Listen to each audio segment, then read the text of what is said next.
I'm Surashree Rahane, and I'm here today to tell you the story of a girl who was challenged in life. Challenged physically, challenged emotionally, challenged with situations that could break anybody's heart, challenged with circumstances that would make even the biggest dreamers think back. So just imagine with me, a small village, a physically challenged girl, first surgery at 15. So today, I stand here to tell you the story of this girl who is physically challenged, coming from a rural background, is a female entrepreneur who could achieve whatever she wanted to achieve and who went on to build India's #1 yearbook company. So this is how it all started. I come from this small village named Bhagur in Nasik district. There's just one fact that we know about our village, that it is the birthplace of Swatantra Veer Savarkar. Apart from that, there is no other well-known fact about my place. It has all the upsides of a village. It is peaceful, it has good people, it is lush green, but it also has its downsides. Downsides, which is lack of infrastructure, lack of proper education institutions, and lack of proper transport. So, I used to be this child who would wake up at 4 a.m. every day, catch a public transport bus at 5 a.m. to go to my education institution. But this was not it. This was not even the start to the difficulties that I was going to face in life. I have had my first surgery when I was 15 days old. Not 15 years old, just 15 days old. Post that, I have had more than 25 major surgeries. But one of the major one which I still remember was the one that I had in 4th grade, which was a surgery named Elizaro.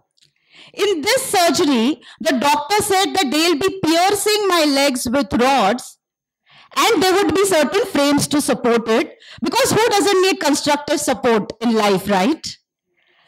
And just to clear it, I was never afraid of surgeries. What I feared the most is what came after that, which was missing my school, missing my friends, missing my teachers, missing all the fun we used to have. And this time, the doctor took it to a very different level. The doctor said, I won't be able to go to school for at least 1 to 1.5 years. And I was extremely angry.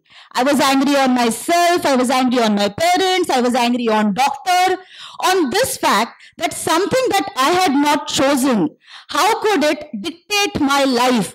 And how could it tell me that I couldn't attend an academic year with my friends? I had the surgery, I went home, but the stubborn kid in me kept on pushing back. I tried standing up with the help of the bed, with the help of my family, with the help of my friends. The pain was extremely excruciating. But because I believed in myself, I got enough strength in my legs to walk with the help of a walker and to go to the school in the first 3 months itself and not miss an entire academic year for me. So I would like to first thank the 9-year-old Surashree for believing in herself, because her belief created her reality. Post that, when I was in 10th standard, because I was a bright student, my parents and I decided we will not have any more surgeries in grade 10th because board examinations, and we all know how parents are with board examinations. But sometimes things don't go as planned. My father had a major paralysis attack. He was admitted in the hospital and the doctor just gave him 72 hours to live. Just imagine you are a 14-year-old daughter and the doctor tells you that your father just has 72 hours to live. It was heartbreaking, it was depressing. But whenever I would go to meet my father in the ICU, he couldn't talk, but he could write things down. So if I'd ask him how he would tell me he was more high-spirited, he was happy. He would ask me about my studies, about my singing, about my swimming. And I didn't realize it that time, but he was actually motivating me in smaller doses every single day. Post that, he was shifted to a bigger hospital in a bigger city. And in that 4-second situation, I could only meet my parents once in 3 months because, of course, of my 10th board examination. 3 months before the examination, I got the courage and the willpower because my father is a warrior and he survived a stage where doctor told him he couldn't survive. I took my learning from that, studied extremely hard, and not only came first in my school, but also came first in the Nasik district. This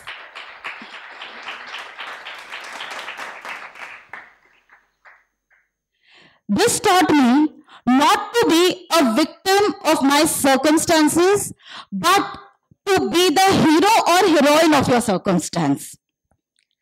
Post that, I also won the Outstanding Student of India award, got a scholarship to study outside India. But I had a dream college for engineering in my mind, and that was COEP. And that is how I went into College of Engineering, Pune. Let me tell you one thing. We all are the results of the things that we practice daily, that we talk daily, and that we listen to daily. What COEP gave me was an innumerable treasure of mentors. Mentors like Dr. APJ Abdul Kalam sir, mentors like Sanjay Namdar, mentors like Anil Sahasrabudhe. My mentors pushed me out of my comfort zone. They did not just push me out of my comfort zone in things related to education, but also in things related to business, in sports, in motivational speaking. I even won the Leader of the Year award when I was graduating. My academics were not all that bad either. So you would all think that it was very easy for me to get a job, right? But it was not the case. Whenever I would go for any job or any interview, I would always go to the last interview, to the last stage, but then get asked questions like, how will you be able to travel? How will you commute? You are looking at a higher senior level position. Do you think you will be perfect and comfortable dealing with the things that come with it? So even though all the answers were yes, the odds were still against me. After trying a lot, I got my first break into a startup in a managerial position. In the managerial position, I got to learn a lot, but I also realized that I need to go for higher studies because there are so many things in other sectors like operations and finance that I was not completely well versed with. And so I decided to go for my MBA. Before this, life took a very beautiful but a very unexpected turn. My husband, who was my very good friend in college, he proposed to me for marriage. I said yes, and we were also featured on an international television show mentored by Sabyasachi. As I have said, I have always had the best mentors in life. During my MBA as well, the rebel inside me was always on fire. I made a movie on LGBTQ rights in 2014. That time it was not legal. I got a lot of threatening messages, won some national awards for the same. But then I realized that whatever I do in life, may it be scuba diving or may it be making such movies for the things that I believe in, it is all going to have very serious repercussions. I think serious repercussions till death. But I was all okay with it because I was extremely comfortable and extremely confident with the things that I wanted. During all of this, I also got a pre-placement offer from an international FMCG company. During the interview here as well, I was asked if I would prefer a desk job and not a frontline sales job. But I was extremely stubborn. I wanted a frontline sales job. I don't know if it was my confidence or if it was my stubbornness. They agreed to give me the job. And to my delight and everybody's delight in the organization, I ended up winning the Sales Manager of the Month award 4 months in the first 12 months itself.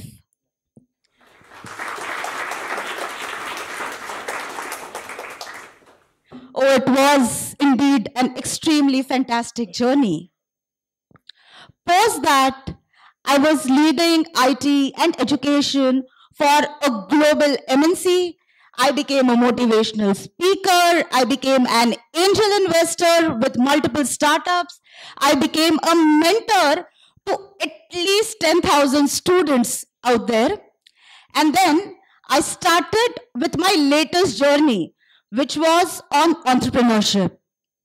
Currently, I run India's #1 yearbook company, and that too has a purpose behind it.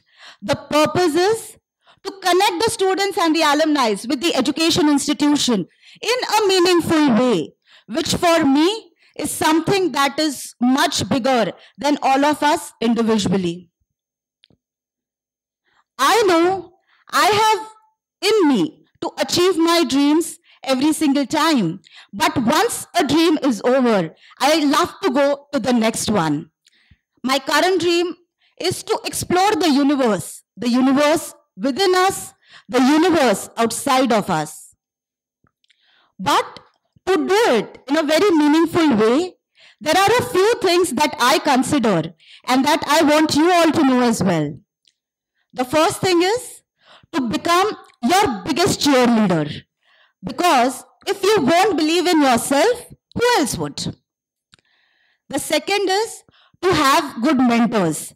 Mentors that can teach you through their life journey, through their mistakes, through their paths. Somebody that can push you out of your comfort zone and that can help you go to different heights. The third is to believe in the collective intelligence of unity. We all are a product of the people that we surround ourselves with, of our teachers, of our friends, of our parents, of the society. And the fourth one is to have and express gratitude. Because having gratitude and not expressing that is like wrapping a gift but not giving that gift away. So, the last thing that I would like to leave you with, if there are 100 reasons of why you shouldn't do something that you want to do, but only one reason that you should do it, follow that one reason. This last picture of mine, if you'll see, I am smiling, I'm grinning ear to ear. And why is that? Because this is the first time I went go-karting. This is a recent picture. This is the first time in my life I drove something without thinking the height barrier, without thinking if my knee will bend or not, without taking any of this consideration. I did it. I ended up doing it for 2 hours and I was extremely happy at the end of it. So, the last thought that I have is, if I can have it all, can't you all have it all too? Thank you so much.